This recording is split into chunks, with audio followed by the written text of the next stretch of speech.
भारत माता की। मंच पर विराजमान संसद में मेरे साथी और उत्तर प्रदेश भारतीय जनता पार्टी के अध्यक्ष, युवा नेता श्रीमान केशव प्रसाद जी मौर्य, हम सबके मार्गदर्शक भारतीय जनता पार्टी के वरिष्ठ नेता आदरणीय डॉक्टर मुरली मनोहर जोशी जी, केंद्र में मंत्री परिषद के मेरे साथी साध्वी निरंजन ज्योति जी,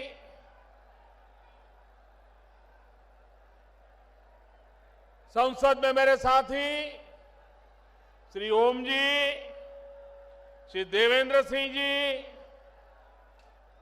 केंद्र में मंत्री परिषद के मेरे साथी श्रीमान राजीव प्रताप रूडी जी,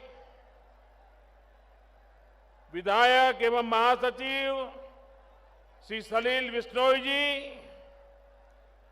प्रदेश सचिव श्रीमान स्वतंत्र देव पटेल जी, श्रीमान विजय बहादुर पाठक जी, मानवेंद्र सिंह जी, कौशलेंद्र सिंह पटेल, बाबूराम निषाद, श्रीमती कृष्णा पासवान जी, प्रकाश शर्मा जी, सुरेंद्र मैथानी जी, अरुण पाठक जी, राहुल अग्निहोत्री जी, सत्यदेव पचौरी जी, श्रीमती अनीता गुप्ता जी, श्री रघुनंदन भदौरिया जी, रामशरण कटियार जी, सतीश महाना जी, श्रीमान हरद्वार दुबे जी और विशाल संख्या में पधारे हुए मेरे प्यारे भाई और बहनों,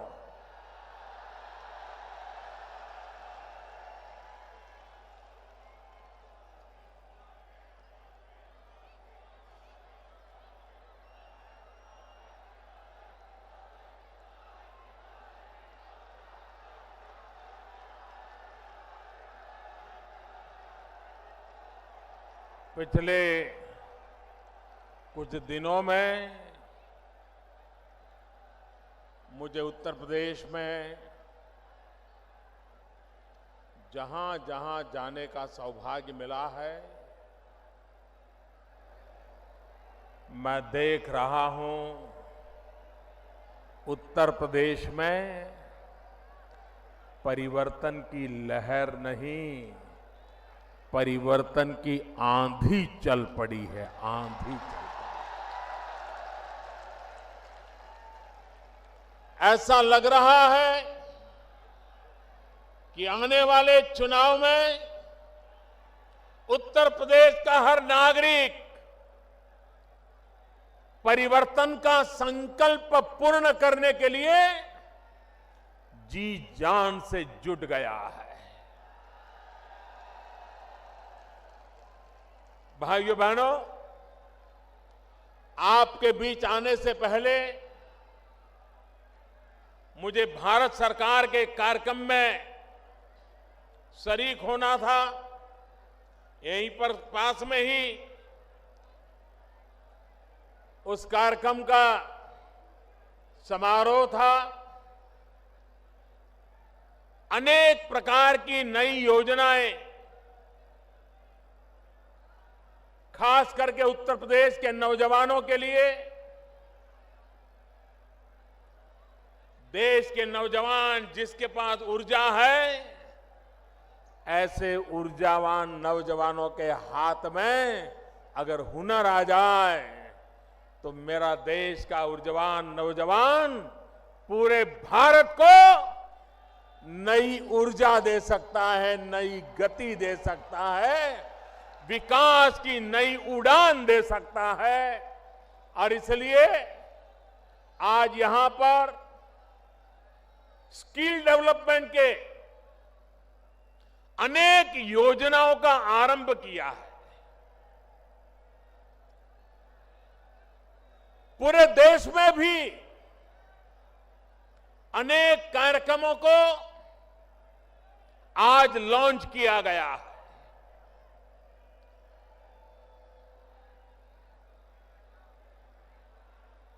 देश और दुनिया में आने वाले दिनों में जिनके पास युवा धन है, युवा शक्ति है, वे विश्व में अपनी ताकत दिखा सकता है, अपना अस्तित्व दुनिया के लिए उपकारक सिद्ध कर सकता है। भारत आज सौभाग्यशाली है कि भारत के पास 35 से कम आयु की संख्या 65% से ज्यादा है। जो देश नौजवान हो, जिस देश के पास ऊर्जावान युवा हो, वह देश दुनिया के सामने अपनी ताकत का परिचय करवा सकता है।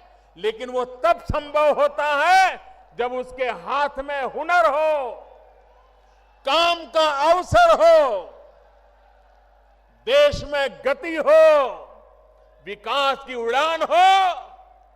तो भाइयों बहनों, भारत में गरीबी को खत्म करने में देर नहीं लग सकती। भाइयों बहनों, ये ताकत मेरे देश के युवा में है।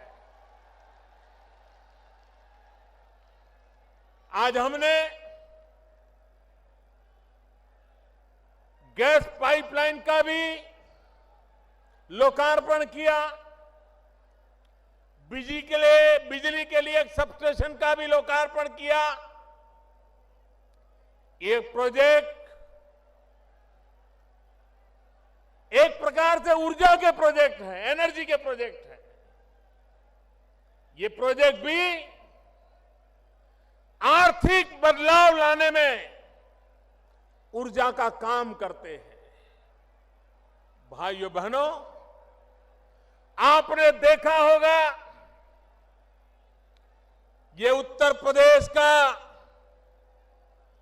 अधिकार है, ये उत्तर प्रदेश का गौरव है कि उत्तर प्रदेश ने देश को स्थिर सरकार देने में बहुत बड़ा योगदान दिया है। 30 साल तक देश में स्थिर सरकार नहीं थी।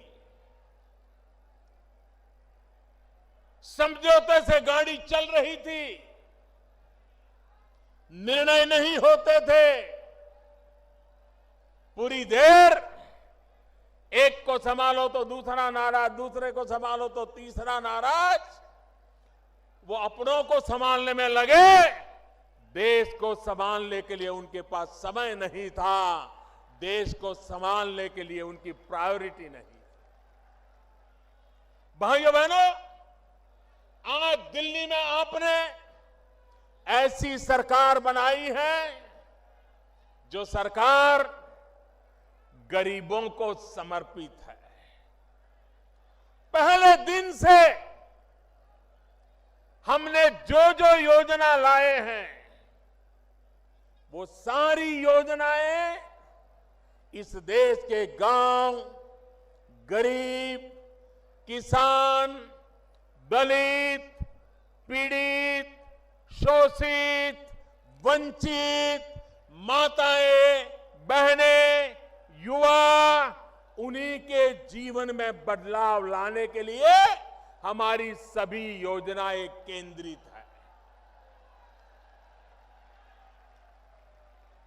मैं हैरान हूं,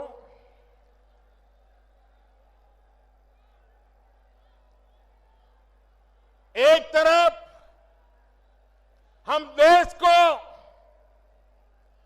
भ्रष्टाचार से मुक्त कराने की लड़ाई लड़ रहे हैं, काले धन से देश को मुक्त कराने की लड़ाई लड़ रहे हैं। हमारा एजेंडा है भ्रष्टाचार बंद हो, हमारा एजेंडा है काला धन बंद हो, लेकिन उनका एजेंडा है संसद बंद हो, संसद बंद हो, संसद बंद। पूरा महीना संसद चलने नहीं दी। ये संसद क्यों चलने नहीं दी भाई?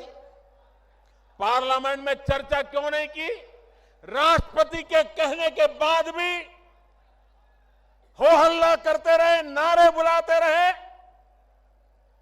ये इसलिए करते थे कि जिन मुद्दों पर सरकार चर्चा चाहती थी, इससे वो भाग रहे थे, डर रहे थे।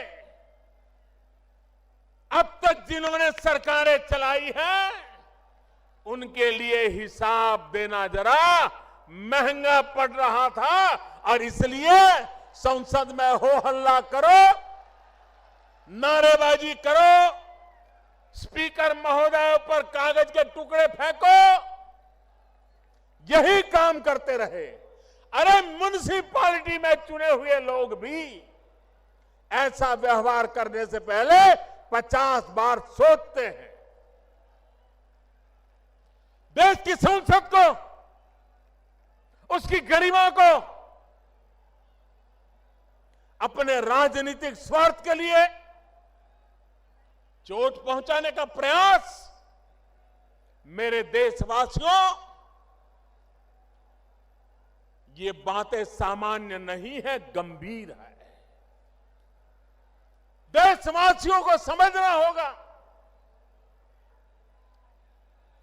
संसद पहले भी रुकती थी, संसद में पहले भी रुकावटें आती थी, लेकिन तब रुकावटें आती थी क्योंकि विरोधी दल मिलकर के बेईमानों के खिलाफ लड़ाई लड़ना चाहते थे, घोटालों को उजागर करना चाहते थे, घोटालेबाजों को सजा मिले इसकी मांग कर रहे थे और इसलिए कभी कभी संसद में व्यवधान आते थे। पहली बार देश में ऐसा हुआ कि बेईमानों की मदद करने के लिए कुछ लोग संसद में नारे बोल रहे थे। सरकार बेईमानों को ठिकाने लगाने में लगी थी, विरोधी दल बेईमानों को बचाने के लिए एकजुट हो रहे थे। देश आज दो हिस्सों में बटा हुआ है। एक तरफ मुट्ठी भर वो नेता है जो काले धन को, भ्रष्टाचार को, बेईमानी को बचाने में लगे हुए हैं और दूसरी तरफ पूरा हिंदुस्तान है जो ईमानदारी के रास्ते पर चलने के लिए कुछ भी सहने को तैयार है।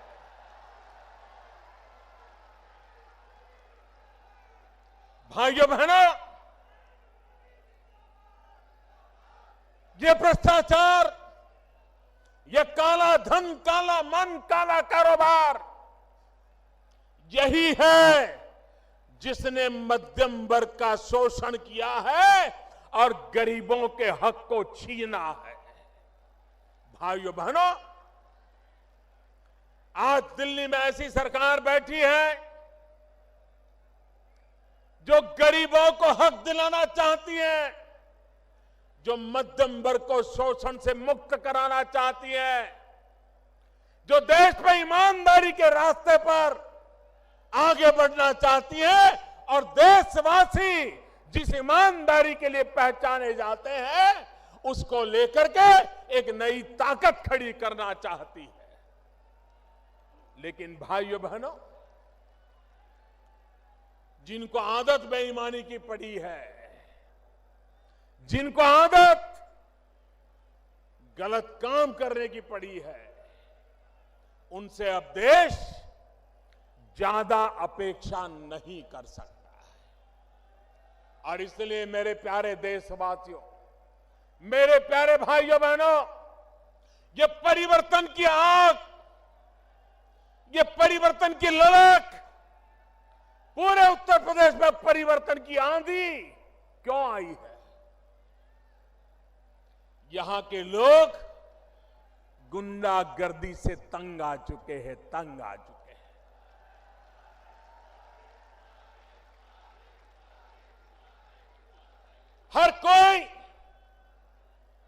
गुंडागर्दी कर रहा है, सरकार में बैठे लोग गुंडागर्दी करने वालों को सह दे रहे हैं भाइयों, तो सामान्य मानवी जाएगा कहां? उसका मकान छीन ले, उसकी जमीन छीन ले, वो जाएगा कहां? भाइयों बहनों, जब तक लखनऊ में सरकार नहीं बदलोगे, ये गुंडागिर्दी करने वाले ठिकाने नहीं लगने वाले। सामान्य मानवी को परेशान करने वाले लोग चुप बैठने वाले नहीं हैं। और इस चुनाव में भी ये गुंडागिर्दी पालने वाले और गुंडागिर्दी करने वाले बेखौफ होकर के चुनाव में अनाप शनाप सब कुछ करने पर तुले होंगे, लेकिन ईमानदारी के रास्ते पर चलने वाला हिंदुस्तान का नेक दिल इंसान उत्तर प्रदेश के भविष्य के लिए संकल्पबद्ध होकर के परिवर्तन ला करके रहने वाला है, ये मैं साफ देख रहा हूं। भाइयों बहनों,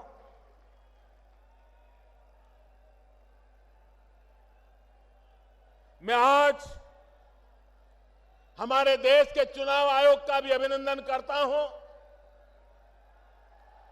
उन्होंने देश के राजनीतिक दलों को भी काले धन से मुक्ति के लिए आह्वान किया है।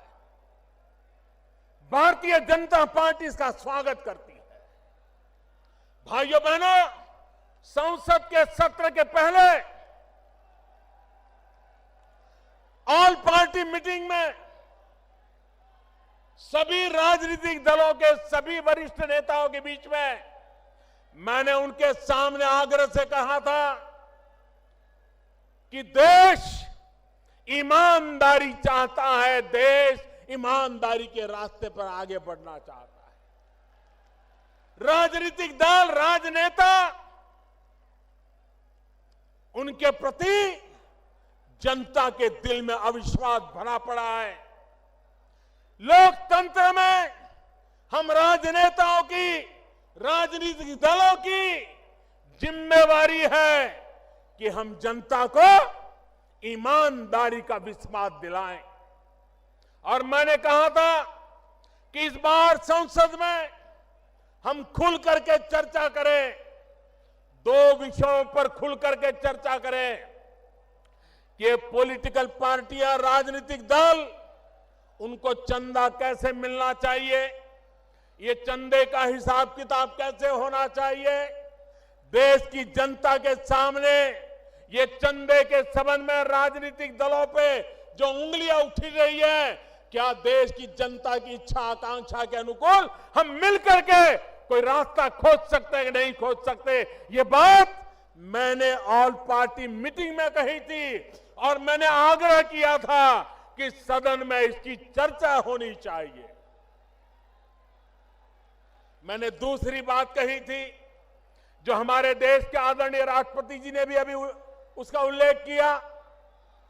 आदरणीय प्रणब मुखर्जी जी ने कहा कि हमारे देश में लोकसभा और विधानसभाओं के चुनाव अलग अलग होते हैं, उसके कारण देश पर बहुत बड़ा बोझ पड़ता है। काले धन के कारोबार को अवसर मिल जाता है। क्यों न देश में लोकसभा और विधानसभाओं के चुनाव साथ साथ कराने का वातावरण क्यों न बनाया जाए, व्यवस्था क्यों न खड़ी की जाए। आए दिन चुनावों के कारण गांव गांव में तनाव पैदा हो जाता है, सारी विकास की यात्रा रुक जाती है। अगर 5 साल में एक बार चुनाव हो, 5 साल सब सरकारें जो भी चुनकर आए वो काम करे। मैंने सभी पार्टियों को कहा था उस पर भी चर्चा होनी चाहिए, लेकिन सदन चलने नहीं दिया गया, क्योंकि ये दोनों बातें ऐसी थी कि जिससे ये चर्चा में भाग लेना नहीं चाहते थे। भाइयों बहनों, मैं इलेक्शन कमीशन से फिर से आग्रह करता हूं कि इस बात को आगे बढ़ाएं। देश के राजनीतिक दलों पर दबाव पैदा करें, सबसे मिलकर के चर्चा करके करें और हमारी सरकार जो फैसला होगा, जो जनता के हित में होगा, ईमानदारी के पक्ष में होगा, उसको तुरंत लागू करने के लिए प्रतिबद्ध है, ये मैं विश्वास दिलाना चाहता हूं। भाइयों बहनों, भ्रष्टाचार और काले धन के खिलाफ लड़ाई हर प्रकार से हमें जीतनी है। भ्रष्टाचार और काले धन से देश को मुक्त कराना है। हमारे देश की बर्बादी के मूल में यही बीमारी है जिसने गरीब को गरीब रहने के लिए मजबूर किया है।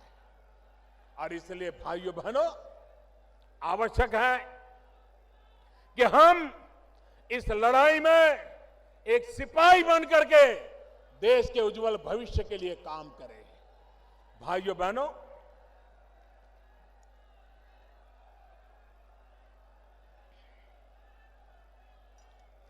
आठ नवंबर को हमने नोटबंदी का निर्णय किया। आप जानते हैं कैसे कैसे लोगों के पसीने छूट गए हैं, जिन्होंने गरीबों का लूटा है। वे आज परेशानियां झेल रहे हैं, रास्ते खोज रहे हैं। गरीबों के घर जाकर के कतार लगा के खड़े हो गए थे कि मेरे पैसे हैं, कुछ तुम रख लो, बैंक में जमा कर दो ताकि मैं बच जाऊं। भाइयों बहनों, जब 1000 की नोट थी तो 100 की नोट को कोई पूछता नहीं था। अब 1000 और 500 की चली गई तो 100 वालों की ताकत बढ़ गई, ताकत बढ़ गई। वो भी दिन थे जब बड़े बड़े लोगों की पूछ होती थी, छोटे लोगों को पूछता नहीं था। अब छोटी नोट भी पूछी जाती है, पूजी जाती है, छोटे लोग भी पूछे जाते हैं, पूजे जाते हैं। ये बदलाव आया है। भाइयों बहनों, कांग्रेस पार्टी 35 साल पहले जो कानून बनाया था पॉलिटिकल पार्टियों के हिसाब किताब के संबंध में, हमारी सरकार ने उसमें फुल स्टॉप कॉमा को भी हाथ नहीं लगाया है। और कल मैंने देखा कांग्रेस के नेता हमें बदनाम करने के लिए उछल पड़े थे। मैं जरा कांग्रेस वालों को याद कराना चाहता हूं, कांग्रेस पार्टी के लोग सीना तान करके मीडिया के सामने बोलते थे, बेशर्मी के साथ बोलते थे। जब सीताराम केसरी कांग्रेस पार्टी के कोषाध्यक्ष हुआ करते थे, परमानेंट कोषाध्यक्ष थे, और सीताराम केसरी कैसे कोषाध्यक्ष थे तो खुद कांग्रेस के लोग बोलते थे, न खाता न वही, जो केसरी कहे वो ही सही। न खाता न वही, केसरी कहे वो ही सही। ये तो उनके हिसाब किताब के तरीके थे। देश की जनता को कभी हिसाब न देना, भ्रष्टाचार पनपे तो पनप देना, खुद के फायदे में जो हो वो करते रहना। इसी का परिणाम है कि देश तबाह हो गया है। भाइयों बहनों, हम विकास की नई ऊंचाइयों पर देश को ले जाना चाहते हैं। आप मुझे बताइए, आजादी के 70 साल बाद उत्तर प्रदेश में इतनी सरकारें आके गई, इतने सारे प्रधानमंत्री बने उत्तर प्रदेश से, उसके बावजूद भी उत्तर प्रदेश में करीब करीब 1500-1600 गांव ऐसे हैं जहां पर 21वीं सदी में भी बिजली का खंभा नहीं पहुंचा, बिजली का तार नहीं पहुंचा, बिजली का लट्टू नहीं लगा। क्यों भाई? मेरे उत्तर प्रदेश के उन 1500-1600 गांवों का क्या दोष है कि उनको 18वीं शताब्दी में जीने के लिए मजबूर किया गया? क्या कारण है? भाइयों बहनों, मैंने लाल किले पर से आह्वान किया था पिछले वर्ष और मैंने कहा था 1000 दिन में हिंदुस्तान के जो 18,000 गांव, जिसमें उत्तर प्रदेश के 1500-1600 गांव है, 1000 दिन में मैं बिजली पहुंचा दूंगा। भाइयों बहनों, आज बड़े संतोष के साथ मेरे उत्तर प्रदेश के भाइयों बहनों को मैं कहना चाहता हूं, जो 1500-1600 गांव थे, उसमें अब 70-72 गांव बाकी रहे हैं। बाकी गांवों में बिजली पहुंच गई। लोगों ने बिजली घरों में लेना शुरू कर दिया। भाइयों बहनों, जो 70-72 गांव बाकी रहे हैं, उसमें भी 50 गांव ऐसे हैं जहां कोई लोग ही नहीं रहते, सिर्फ कागज पर गांव का नाम बचा है। एक प्रकार से सिर्फ 20-22 गांव बाकी है जिसका काम तेजी से चल रहा है। अगर यहां की सरकार रुकावट न डाले तो वो काम भी बहुत तेज गति से पूरा कर देंगे। ये मैं हिसाब आपको दे रहा हूं। भाइयों बहनों, एक समय था गैस का कनेक्शन लेना हो, गैस सिलेंडर लेना हो तो कितने पापड़ बेलने पड़ते थे। ये माताएं बहनों ने तो कभी सोचा भी नहीं था, गरीब माँ बहनों ने, कि कभी उनके घर में भी गैस का चूल्हा होगा, गैस का सिलेंडर होगा और फटाक से खाना पका करके, खाना बच्चों को खिला करके रोजी रोटी कमाने के लिए जा पाएंगे। कभी सोचा तक नहीं। हमने बीड़ा उठाया है। 3 साल के भीतर भीतर हिंदुस्तान के गरीब परिवारों में गैस का कनेक्शन देना, गैस का सिलेंडर पहुंचाना और लकड़ी के चूल्हे से शहद बर्बाद हो रही मां बहनों को बचाने का हमने बीड़ा उठाया है। और आज अकेले उत्तर प्रदेश में लाखों परिवारों में कोई भ्रष्टाचार की शिकायत नहीं है, कोई भाई भतीजेवाद की शिकायत नहीं है, कोई जातिवाद की शिकायत नहीं है। जिसका भी नाम गरीबी की रेखा के नीचे रिकॉर्ड पर लिखा है, 35 लाख से ज्यादा लोगों के घरों में गैस का कनेक्शन पहुंच गया, गैस का चूल्हा जलने लग गया, बच्चों को अच्छा खाना मिलना शुरू हो गया। भाइयों बहनों, अगर काम करना चाहे तो काम कैसे हो सकता है, इसका ये उदाहरण आप दे सकते हैं। भाइयों बहनों, ये उत्तर प्रदेश कोई साल ऐसा नहीं जाता है जबकि गन्ना किसान परेशान न होता हो। मिले समय पर चालू न होना, गन्ना किसानों को पैसा नहीं मिलना, मिले देर से चालू करने के कारण गन्ने का वेट कम होता है, मिलों वालों को मुनाफा होता है। पहली बार भाइयों बहनों समय पर मिलें चालू हुई है और गन्ना किसानों के 2013, 14, 15 में जो बकाया राशि 20-22 हजार करोड़ थी, उसको भुगतान करने में हमारी सरकार ने सफलता पाई है। भाइयों बहनों, यह काम होता है और इसलिए हम देश के किसान को भी ताकत देना चाहते हैं। सॉइल हेल्थ कार्ड, यूरिया का निम कोटिंग, आप जानते हैं यूरिया का क्या उपयोग होता था।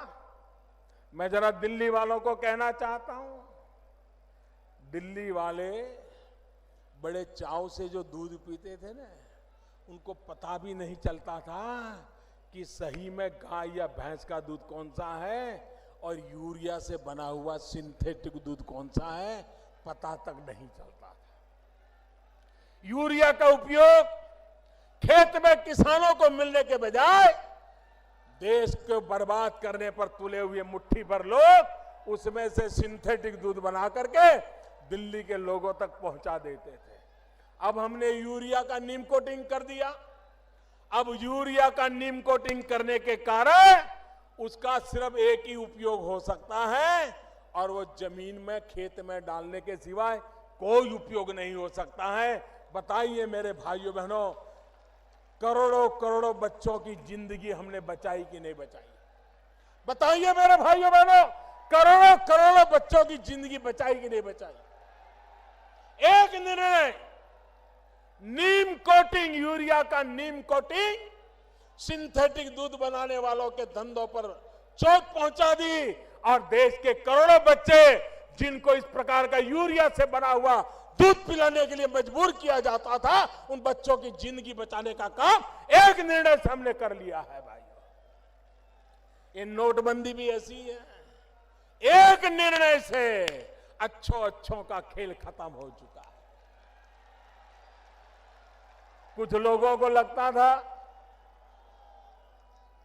कि बैंक में पैसे डाल दिए तो सफेद हो जाएंगे।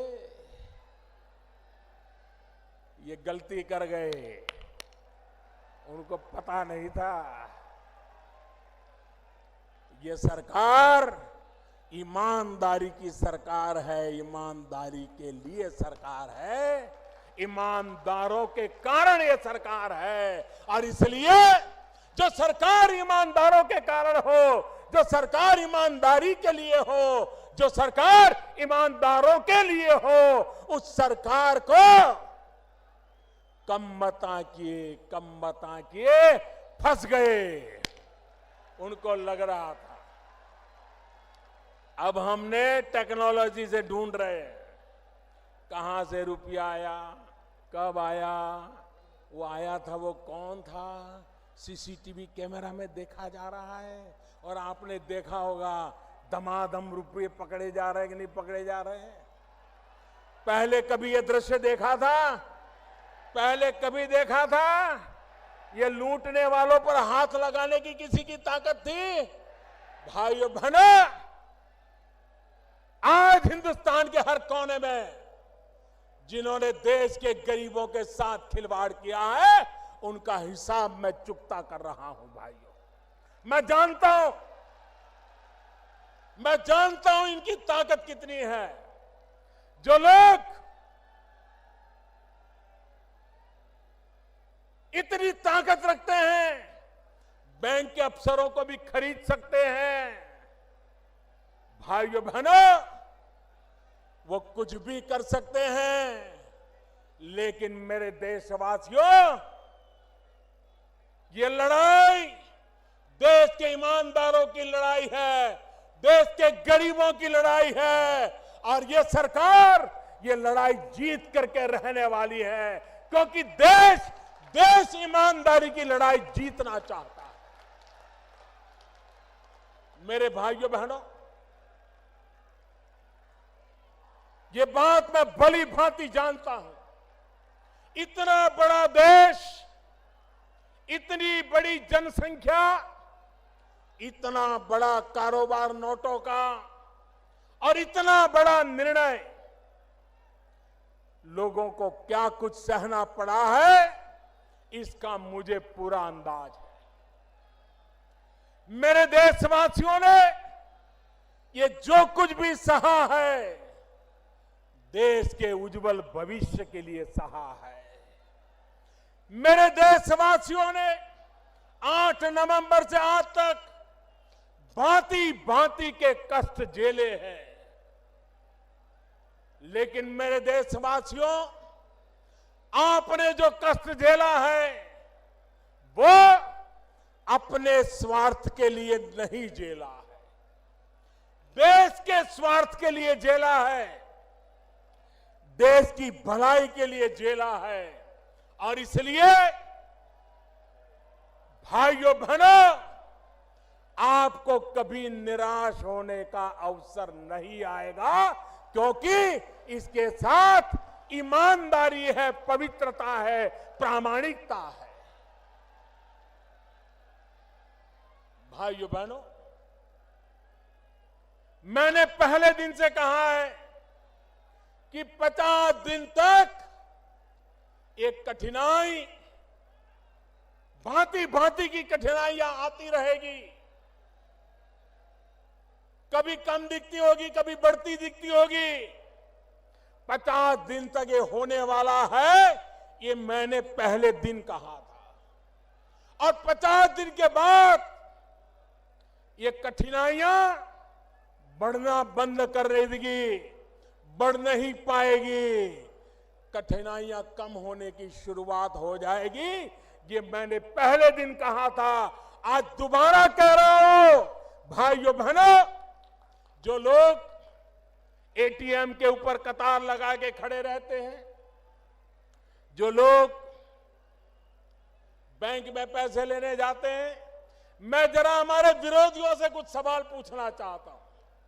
एक तरफ वो कहते हैं कि लोगों का बैंक में खाता ही नहीं है, खाता ही नहीं है।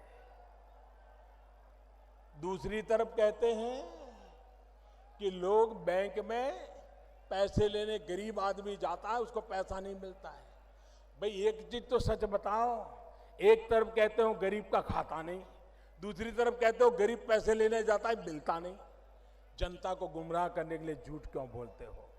ये लोग, जब मैं कहता हूं digital, online, less cash, need based cash, भाइयों बहनों, एक जमाना था बड़ा चांदी का रुपया होता था तभी बाजार में चलता था। बदलते बदलते बदलते कागज की नोट तक रुपया आ गया। भाइयों बहनों, अब तो वक्त वो आया है कि हाथ लगाए बिना भी मोबाइल फोन से रुपयों का कारोबार किया जा सकता है।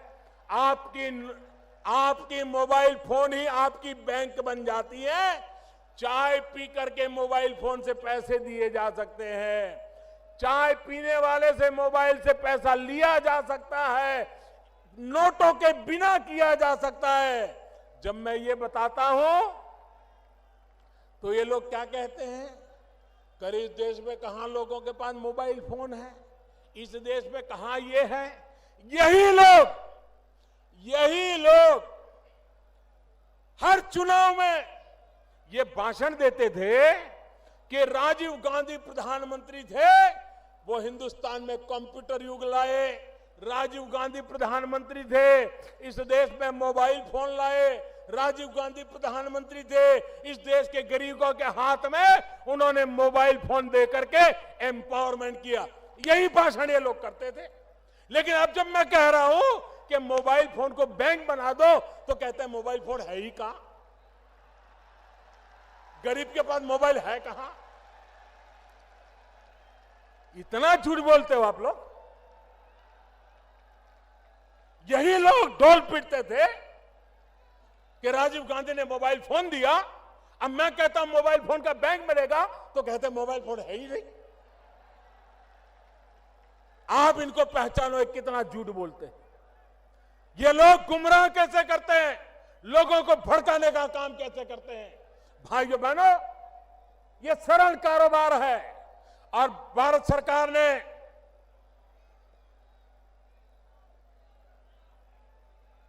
देश के गरीबों के लिए एक बहुत अच्छी योजना बनाई है।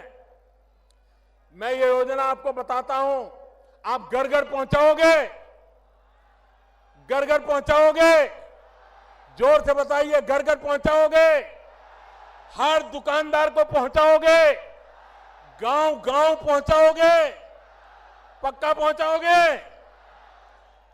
भारत सरकार ने ये ऑनलाइन पेमेंट के लिए, ई वॉलेट के लिए, डिजिटल करेंसी के लिए, मोबाइल बैंक के लिए एक बहुत बड़ी योजना बनाई है। 25 दिसंबर क्रिसमस की गिफ्ट के रूप में इसकी शुरुआत होने वाली है। और योजना ये है कि 8 नवंबर से अब तक 25 तारीख तक अगर आपने अपने डेबिट कार्ड से, क्रेडिट कार्ड से कोई खरीदी की होगी, आपने मोबाइल फोन के वॉलेट से कोई खरीदी की होगी, तो उसका एक विशिष्ट नंबर जनरेट होता है। इन सारे नंबरों का 25 तारीख को ड्रॉ निकलेगा, इनाम का ड्रॉ निकलेगा और 15,000, कम नहीं, 15,000 लोग जिनका नंबर लगेगा उनके खाते में सरकार की तरफ से 1,000 रुपया जमा हो जाएगा। ये काम हर दिन होने वाला है, एक दिन नहीं, हर दिन होने वाला है, 100 दिन तक चलने वाला है। मतलब कि हर दिन नए 15,000 लोग, जिसको एक बार मिल जाएगा उसको दोबारा नहीं मिलेगा। हर दिन 15,000 लोगों को 1,000 रुपया उनके खाते में जाएगा। 100 दिन में 15 लाख परिवारों में 1,000 रुपया पहुंच जाएगा। दूसरा, 7 दिन के बाद 30 दिसंबर को एक बड़ा ड्रॉ होगा, जिसमें लाखों रुपया के इनाम दिए जाएंगे। और 3 महीने के बाद 14 अप्रैल डॉक्टर बाबा साहब आंबेडकर की जन्म जयंती पर एक बम्पर ड्रॉ होगा और 8 नवंबर से लेकर के 14 अप्रैल तक जिसने भी इस प्रकार से कारोबार में खरीद बिक्री की होगी उनको करोड़ों करोड़ों रुपयों का इनाम दिया जाएगा। भाई, ये तो हो गया ग्राहक के लिए, लेकिन दुकानदार के लिए भी इनाम है। जो दुकानदार ये मोबाइल फोन से माल बेचता है, डेबिट कार्ड, क्रेडिट कार्ड से माल बेचता है, उसका भी अलग नंबर निकलेगा और उसका भी ड्रॉ होगा और हर सप्ताह उसको हजारों रुपयों के इनाम दिए जाएंगे। ये हर सप्ताह होता रहेगा। व्यापारियों को भी इनाम मिलेगा, ग्राहक को भी इनाम मिलेगा, लेकिन ये इनाम बड़े लोगों के लिए नहीं है, ये इनाम छोटे लोगों के लिए है। जो 50 रुपये से ज्यादा खरीद करता है और जो 3,000 रुपये से कम खरीदता है उसी को इसका लाभ मिलेगा। 3,000 से ज्यादा खर्च करने वाले को इनाम की जरूरत नहीं होती है। ये गरीब के लिए है, गरीब के लिए। उसी प्रकार से दुकानदार जिसका साल भर का कारोबार 2 करोड़ रुपए से कम है, उस दुकानदार को ही इनाम मिलेगा। बड़े बड़े अरबों खरबों रुपयों के दुकानदारों को इसका लाभ नहीं मिलेगा। छोटे छोटे लोग, धोबी होगा, मोची होगा, दर्जी होगा, दूध बेचने वाला होगा, चाय बेचने वाला होगा, कपड़े बेचने वाला होगा, किराने बेचने वाला होगा, बिस्किट बेचने वाला होगा, छोटे छोटे लोग, ऐसे छोटे छोटे दुकानदारों को ये इनाम मिलने वाला है। और इसलिए मेरे भाइयों बहनों, आप लोग ये कोशिश करेगा आपके गांव में भी इनाम आए, आपके गांव के लोग भी मोबाइल फोन से खर्च करने की आदत डालें, व्यापारी भी मोबाइल फोन से लेन देन करना शुरू करे। आप देखिए, भ्रष्टाचार और कालेबाजारी करने वालों के दिन समाप्त हो जाएंगे। भाइयों बहनों, फिर से कभी देश में काले धन की नौबत नहीं आएगी, फिर से इस देश में भ्रष्टाचार के खेल नहीं हो पाएंगे। ये काम हम सबको मिलकर के करना है। भाइयों बहनों, मैं आज इस कानपुर की धरती से देशवासियों को हृदय से अभिनंदन करना चाहता हूं। ये लड़ाई जीत हम इसलिए रहे हैं क्योंकि देश के करोड़ों करोड़ लोगों ने आशीर्वाद दिए हैं, ईमानदारी की लड़ाई आगे इसलिए बढ़ रही है कि करोड़ों करोड़ों गरीब देशवासियों ने, मध्यम वर्गीय लोगों ने, ईमानदार लोगों ने देश के लिए कष्ट झेला है।